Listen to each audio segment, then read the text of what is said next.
Você sabe, Deltan, quando vinha aquelas coisas do ministério, porque vem aquele carimbo, puta, dava um medo.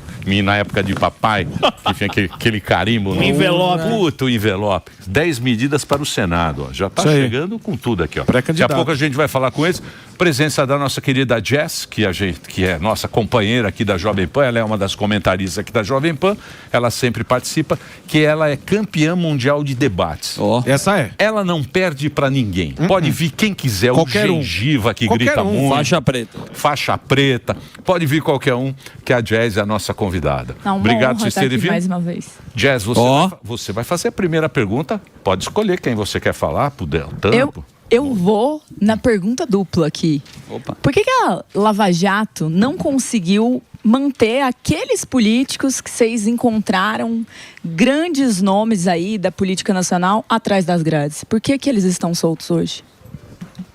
Olha, a resposta é muito simples. A gente sempre teve uma tradição de impunidade da grande corrupção e a Lava Jato foi um momento em que a gente conseguiu romper esse ciclo. Mas o tempo passou e o sistema reagiu. E gente muito poderosa, que devia estar presa, infelizmente acabou sendo colocada em liberdade. No fundo, o pessoal tenta falar da Lava Jato e aí tenta atribuir alguma responsabilidade ao trabalho que foi feito. A gente tem orgulho do trabalho que foi feito. E se a gente for olhar, todas as operações, sempre que atingir gente poderosa, eles buscam alguma espécie de anulação sem enfrentar o mérito. Foi assim com a Operação Zelotes, que foi da mesma época. Foi da Operação Greenfield, que aliás já estava o Banco Máxima, do Vorcaro lá na época. Na época era Máxima, estava envolvido, era Banco Máxima. Teve lá aquela anterior lá, Castelo de Areia. Então, na verdade, é um padrão que a gente achou que tinha vencido e vencemos porque tínhamos, além de fazer tudo certo, na minha opinião, as pessoas eram culpadas. E, Jesse, se tivesse algum inocente na Lava Jato que a gente mandou para a prisão, eu seria o primeiro a me ajoelhar e pedir desculpa. Não existe. E nem os tribunais que anularam tiveram a coragem de dizer que eles são inocentes, porque todo mundo sabe que não são. Sim. Infelizmente é a realidade. Agora, a gente tem que retomar essa agenda no país. Isso é essencialmente importante, porque não tem país que sobrevive, né, Emílio? Com corrupção desenfreada e impune. E veja que acabaram com a Lava Jato. O que fizeram? Voltou a roubalheira com o roubo dos aposentados e pensionistas do INSS. E esse grande escândalo do Banco Master, que o cara, aparentemente, aí subornou meio país. Enfim, né, acho que a gente fez a nossa parte. Tem um problema que eu quero reclamar. O juiz da Lava Jato, Jazz, ele absolvia demais. Absolveu 20% dos nossos réus. A gente recorreu de 44 de 45 condenações. Depois tinha gente que falava que tinha alguma combinação. Como assim combinação? E eu queria dizer, viu, Surita, que eu vejo a Jazz às vezes debatendo com o Henrique no Morning Show. O Henrique é fraco. Ele é fraco. Eu fico com pena do Henrique. Ele é fraco. Até deu um apelido lá pra Jazz lá. Ele é fraco. Posso falar o apelido que a gente deu pra Jazz lá? Jackster. Jackster, sem dó, fatiando o Henrique. Um abraço aí pro Henrique. Ó, Henrique, minha solidariedade. A Jazz é uma debatedora muito boa. E eu queria acrescentar, aqui ao que o Sérgio falou, que quando eu olho pro que aconteceu com a Lava Jato, vários anos depois, olhando para trás, o que eu percebo é que a Lava Jato ela foi desmontada quando ela chegou perto dos ministros do Supremo. Olhando agora com uma visão retrospectiva para o que aconteceu no caso Master, eu lembro que em 2019, que foi o ano em que o Supremo passou a desmontar a Lava Jato, foi o ano em que eles instauraram em março o inquérito do fim do mundo. Sim. Na noite da instauração, saiu uma matéria no jornal O Globo, de bastidores, falando com ministros, e a matéria dizia: esse inquérito foi instaurado para investigar Deltan Dallagnol e auditores da Receita. Naquele momento eu não entendi nem a conexão entre investigar a mim junto com auditores da Receita. Poucos meses depois eu entendi. Auditores da Receita receberam ordens, inclusive de afastamento cautelar deles e para paralisar investigações que envolviam as famílias de 2 ministros. A família de Dias Toffoli, hoje sabe por quê, e a família de Gilmar Mendes, a gente ainda não sabe por quê, embora existam aí indícios, suspeitas, controvérsias em relação a ele. E naquele momento, eles acreditavam que a Lava Jato que tinha dado origem a essa investigação da Receita que envolvia eles, mas não tinha nada a ver uma coisa com a outra. A Receita Federal ela tinha feito uma seleção de centenas de milhares de contribuintes e foi filtrando para identificar agentes públicos com indícios de enriquecimento ilícito, lavagem de dinheiro, sonegação fiscal, e na filtragem apareceram as famílias dos dois. Então, naquele momento, foi um momento de inflexão. A partir de 2019, vamos lembrar também que Sérgio Cabral tinha delatado o próprio Toffoli, dizendo que ele tinha recebido propinas num caso controverso. Teve réu confesso, pô. Aquilo é tudo réu confesso. É uma loucura esse negócio, porque, porra, O cara confessou todos os crimes. E voltou tudo para trás. Envolveu o dinheiro. Doideira. Por isso que a gente fala, se tivesse algum inocente condenado à Lava Jato, eu pediria desculpa. Eu tenho certeza que o Deltan também faria. Mas nunca ninguém teve coragem de dizer, por exemplo, que Sérgio Cabral é inocente, que Eduardo Cunha é inocente, que José Dirceu é inocente, que o Lula era inocente. E, na verdade, nos traz para essa armadilha da volta da corrupção. Porque o pessoal pode até achar, vamos acabar com a Lava Jato, mas agora todo mundo assume o compromisso de não roubar. Não funciona assim. Não tem como você varrer debaixo do tapete e achar que vai ficar debaixo do tapete. A coisa volta e volta maior. E a gente está ouvindo muito desses escândalos nacionais. Mas o que está acontecendo nos estados? O que está acontecendo nos municípios? Porque todo mundo se sente vontade daí para roubar. O cara confessou, o cara devolveu o dinheiro, o cara foi liberado. Você imagina o ladrãozinho ali, o pequeno ali numa repartição pública, municipal, estadual, ele se sente no direito de fazer a mesma coisa. Então a gente tem que aprender com os exemplos. E os exemplos que a gente tem no país hoje são muito ruins. E você que bolou a delação premiada tirando da Itália, e a gente tem a delação agora do Vorcaro. Qual é a oportunidade? Como é que pega uma delação dele, que vai agora, obviamente, para os ministros do STF, mas o que você faria se você estivesse nesse momento com essa delação? Porque tem tráfico de influência, políticos envolvidos de todos os lados. Aonde que você acha que pode pegar, de fato, o Vorcaro e os envolvidos? Olha, eu sou muito cético em relação a essa delação, né? Porque a gente já viu esses ensaios, ele apresentou uma delação absolutamente incompleta, o que me parece. Eu quero mais, assim, que ele fique preso, né, um bom tempo, e aí que ele faça uma delação real, veraz. Deviam ter deixado ele, a meu ver, naquele presídio federal de segurança máxima, que a gente conhece, que é cárcere duro, para ele sair com a vontade de fazer historinha. Agora, toda delação, ela tem que ter corroboração em outras provas. Você não vai condenar ninguém com base na palavra de um criminoso. Tem que ver o que ele consegue também provar, o que consegue provar a partir da delação dele. Mas eu vou ser muito sincero, viu? Eu estou bem cético em relação se isso vai para frente ou não vai, porque é muita gente poderosa. Agora, se o preço a pagar, né, para a gente virar um país honesto, seja fazer uma delação que atinja muita gente, que assim seja. Lógico. Não pode ter gente acima da lei. Mas como que funciona? De repente, ele chega e fala, tenho provas, esse cara, as provas tão robustas. Quem aceita pode falar, tá fraco, a gente sabe mais do que isso, como já foi ventilado aí. Pode acontecer de ele trazer vários nomes, gente grande, com provas e negar e falar, não, tá fraco isso daí. Não, pode acontecer, depende também, assim, se consegue desenvolver a partir das revelações dele as provas. O que acontecia na Lava Jato? Chegava lá um diretor da Petrobras e dizia, recebi $1 milhão da Odebrecht lá na conta na Suíça. Okay. Aí você conseguia ir lá, ver a prova documental, tinha o depósito, você conseguia fazer o rastreamento, claro que isso era muito difícil, que envolvia um trabalho de cooperação jurídica, internacional, quebra de sigilo e tal, mas você conseguia identificar, tem uma prova de que aquilo aconteceu, então daí você tinha uma corroboração. Sim. Eu não conheço aqui os detalhes, né, desse caso, o que ele pode apresentar, que a investigação já não revelou. Agora, eu acho que se tem suspeita, tem que ser investigado. Lógico. A mesma coisa vale a próxima relação aos ministros do Supremo Tribunal Federal, que surgiram aquelas suspeitas, que se investigue. Se não tiver nada, ok. Agora, se tiver, tem que extrair as consequências. A gente nasce e cresce, e a gente ouve aquela história que todo mundo tem que ser tratado de maneira igual à lei, que não tem ninguém acima da lei. É uma miragem no Brasil. A gente sabe que não é assim que funciona. Mas é isso que a gente tem que trabalhar. Mas o que eles falam aí do Master é que ele tinha 9 celulares e que no celular já tá tudo lá no celular, então ele não tem mais nada a acrescentar. É o que eu ouvi falar. É isso mesmo? Certamente tem muita coisa lá. Agora, nessa negociação da delação, tem um aspecto psicológico bem interessante que a gente vivenciou aí mais uma centena de vezes na Lava Jato. A pessoa que é pega e que é muito poderosa, pense com a cabeça de um Daniel Vorcaro, se coloque nos pés dele. É até difícil, porque é outra realidade, mas pense, o cara corrompia pessoas do parlamento, altas autoridades do parlamento. O cara corrompia altas autoridades ligadas ao executivo. Tem indícios de corrupção de altas autoridades ligadas ao judiciário. Esse cara, ele se acha o rei do mundo. É um pouco como aquele delator que foi depor lá em São Paulo, vinculado ao PSDB na época, fugiu o nome agora, talvez o Sérgio lembre, que foi depor também numa vara do Rio de Janeiro, e ele disse o seguinte, olha, o Paulo Preto, Não, Paulo Preto, que disse o seguinte... Era do PSDB. Mas não foi ele. Foi aquele que lavou mais de 1 bilhão e 800 milhões de reais. Eu já vou lembrar do nome dele.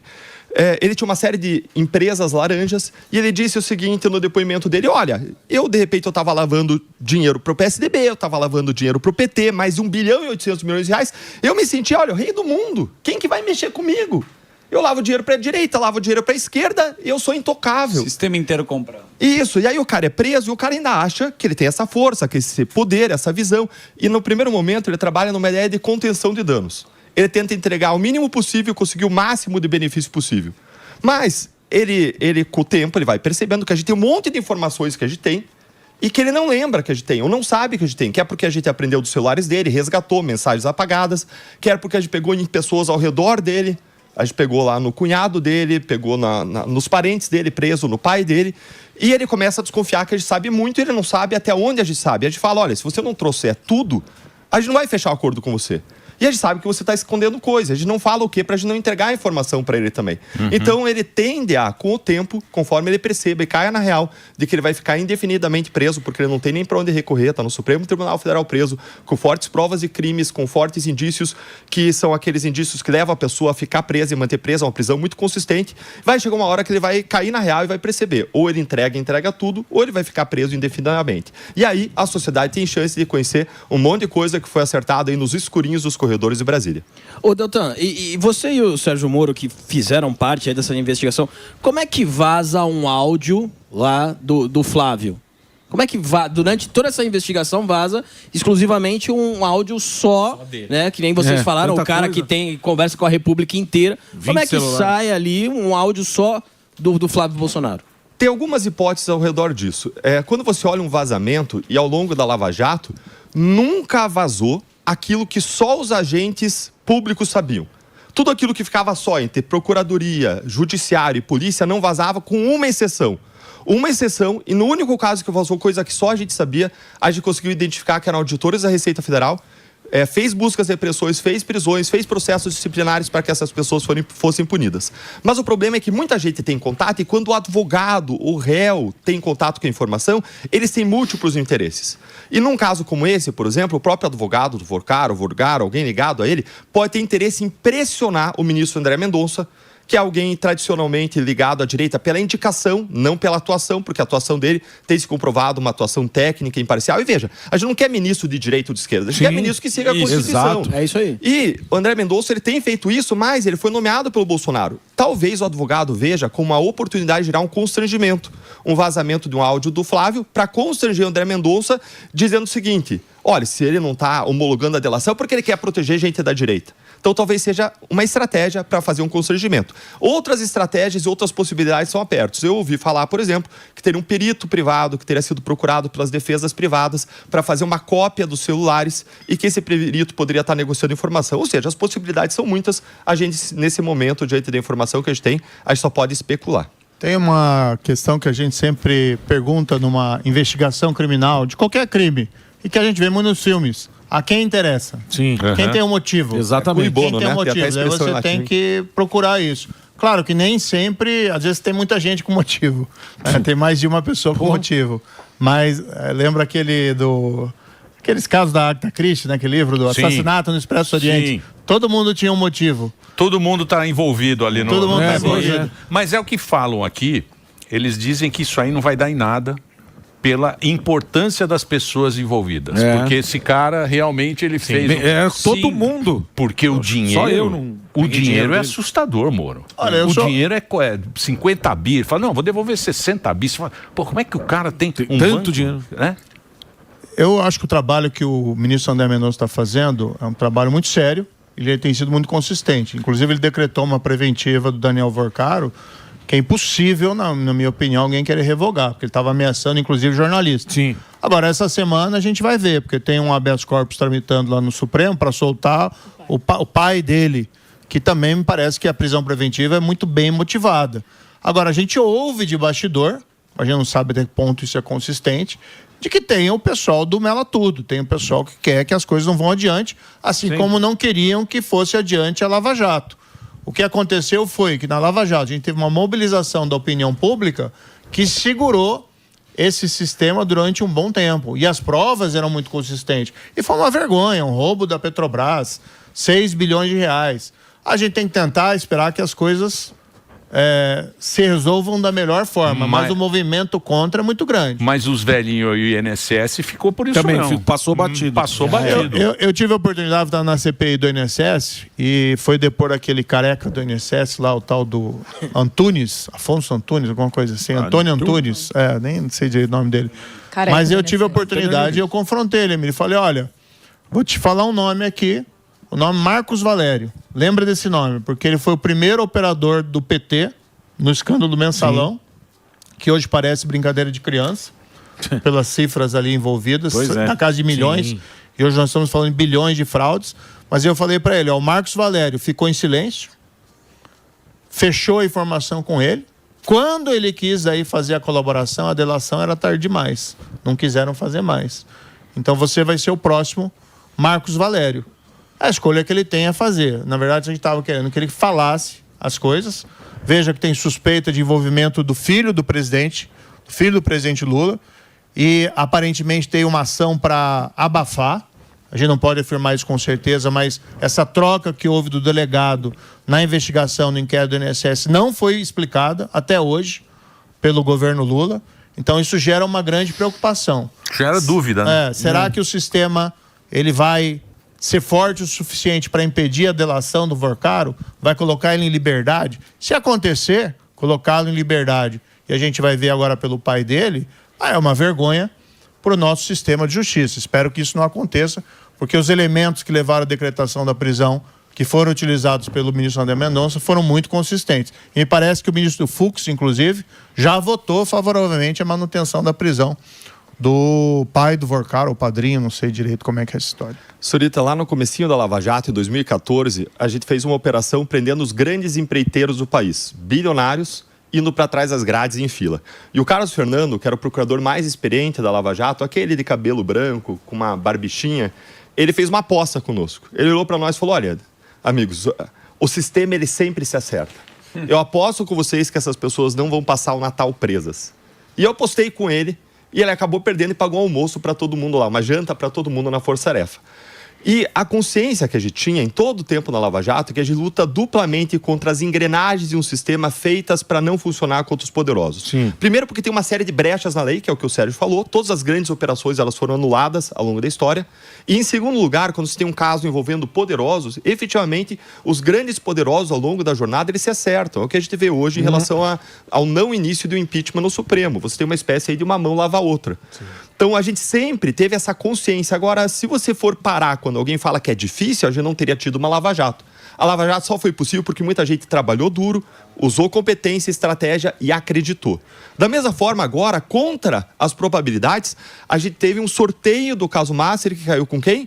Com André Mendonça. Vou falar para vocês que, olha, eu rezei, eu orei, quando eu fiquei sabendo que esse caso ia ser sorteado, eu rezei pedindo para esse caso parar exatamente nas mãos do ministro André Mendonça, que, ao meu ver, é o mais técnico, é o mais independente, é alguém que tem experiência em combate à corrupção, fez formação, inclusive acadêmica, em Sevilha, na Espanha, em combate à corrupção, trabalhou na CGU, trabalhou em casos da Lava Jato, sempre uma pessoa muito firme, muito correta em tudo que fez junto a gente na Lava Jato, e os casos caíram com ele. Então, a gente tem uma perspectiva desses casos avançarem, porque as provas vão vir à tona, a pressão da sociedade vai aumentar conforme a temperatura suba e mais pessoas poderosas forem atingidas. E a conjuntura política, ela é como as nuvens, ela muda a cada dia. Então, quem sabe o que vai acontecer no que vem? Vamos lembrar em 2018, Lula preso?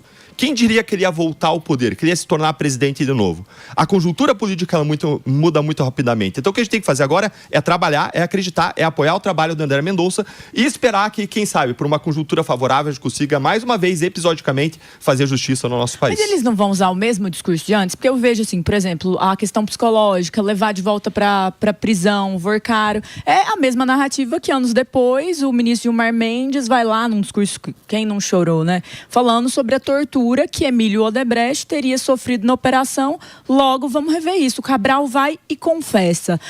Outros confessam, devolvem dinheiro, bilhões, né? Se é mentira, como que eles devolveram o dinheiro? Acho que essa é a pergunta que fica. Não está se construindo um formato que no final do dia, por mais que como procurador, como juiz, vocês trabalhem, lutem, não vai acontecer a mesma coisa? Porque que eu saiba, quem foi punido é o promotor, é o Raj, é o juiz Breta, são vocês. Os corruptos parecem estar todos muito felizes em suas coberturas, alguns deles até candidatos novamente.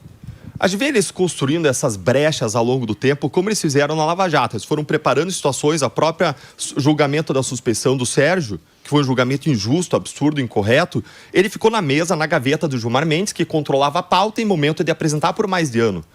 A gente vê eles construindo as brechas ao longo do tempo, mas é como se fosse naquilo que quem estudou aqui, fez segundo grau e fazia aqueles cálculos de força, vetores de força, vai lembrar. É como se você tem um vetor de força para a direita, um para a esquerda, um para cima, 45 graus. E o resultante dessas forças todas depende do quanto a gente puxar para um lado ou para o outro. O sistema, os donos do poder vão puxar para um lado. A questão é o quanto que nós, brasileiros, vamos puxar para o outro lado, para a justiça, para a correção, para o que é certo. E isso depende muito de conjuntura. Lembre, neste ano nós temos uma eleição.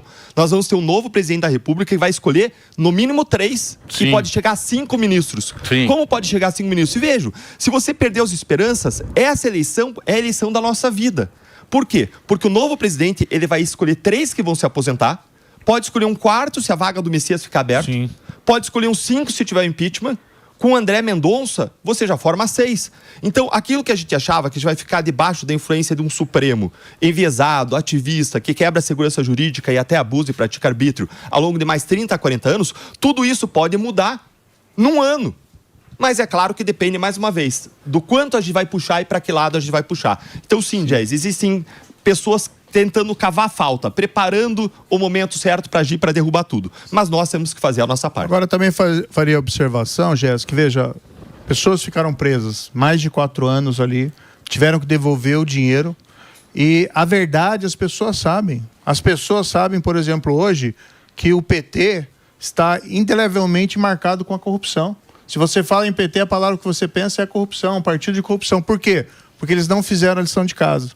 Se a partir daquele momento que tivessem sido descobertos José Dirceu, Delúbio Soares, lá no Mensalão, eles tivessem afastado essas pessoas, punido essas pessoas, se dissociado, conseguiria talvez salvar a imagem do partido. Mas eles vão sempre dobrando a aposta. Foi agora lá também no Petrolão, né? Novamente passando a mão na cabeça lá dos bandidos. Delúbio voltou. Mas a população, sim, mas a população sabe quem são. Seu pré-candidato aqui por São Paulo. Mas vai ser bem votado. Mas a população sabe quem são. E com o tempo, né, esse desejo de integridade, não é só o PT também, vários outros partidos. Mas com o tempo, esse desejo de integridade vai prevalecer. Pelo menos é isso que a gente tem que ter fé, que as coisas aconteçam. Porque a gente senão vai baixar a cabeça e vai ficar resignado. E o país aqui não está destinado a ser um país corrupto, na minha opinião. Mas como Deixa eu só fazer um breakzinho rápido. Muito obrigado pela sua audiência.